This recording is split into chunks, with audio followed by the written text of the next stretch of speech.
Very good morning. Today we will discuss about propagation and restoration of wild orchids. So this is orchids. The orchid plant parts that need particular scrutiny are the roots, the leaves, the pseudobulbs. So you can observe the leaves, pseudobulbs and roots. There are two types of orchids, sympodial and monopodials. So you can observe the flower, new leaf, sheath, pseudobulb, new growth, root, rhizome. Here is the eye, aerial root and main stem. So a sympodial orchid is one that has growth connected by rhizome. Rhizomes grow from existing pseudobulbs underneath the surface of the media, producing new shoot which develop into new growth. Example: Oncidium, Dendrobium. Monopodial orchids grow root, leaves and flowers spike from one stem. Monopodial orchids do not create new growth as part of their normal growing pattern. Instead, a monopodial orchid will replace all leaves and roots with new one. Example: Vanda.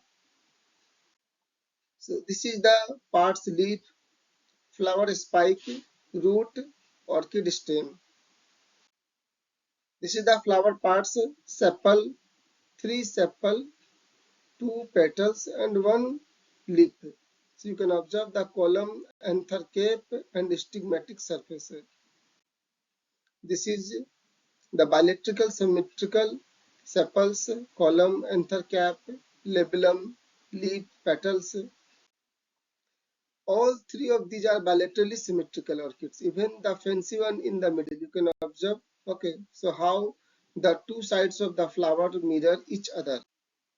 This is the taxonomy from plant kingdom: flowering plant, monocotyledons, microscopic seeds, that is called orchidaceae. So now the restoration, you can observe the collection of orchids from dead wood or from the ground. So this is the restoration of wild orchids. Here you can observe, so you can observe that collection from ground, collection of orchids from dead wood. You can observe collection of orchids from ground. So now the preparation of media. So it is a brick, charcoal and a coconut husk. Brick, charcoal and coconut husk. You can observe media is prepared. One plant, okay, is planted already. It's epiphytic, but now it will grow in the media. So you can observe that plantation, okay, direct plantation in orchidarium and in nature, directly in nature. So you can observe that direct plantation in nature. You can observe here, okay, plantation or restoration in some academic campuses and offices. You can observe here. So you can observe these are the different ways, different methods. So you can observe for the ground orchids also. Okay. So media preparation. This is for epiphytic orchids. You can observe for epiphytic orchids. Okay. So inside orchidarium greenhouse, this is the Mocra species. You can observe the Dendrobium aphyllum. After the restoration or plantation, you can get a very good flowers. You can observe a very handsome flowers of Dendrobium aphyllum. This is the Cymbidium bicolor. You can observe here. So now the producing more orchids from the stem or can cutting. So you can observe with sharp strile knife cut section of the cane so that each section contains at least two nodes. The region of the stem where the leaves used to be attached. So cut off one of the long stem or canes with sharp, clean pruners. Okay, then lay the cut stems or canes horizontally, half buried on a bed of dump sand or sphagnum moss in a shallow container. You can observe. So cover the container with a glass or plastic wrap to hold in the moistures. Place the container in a warm area but not direct sunlight.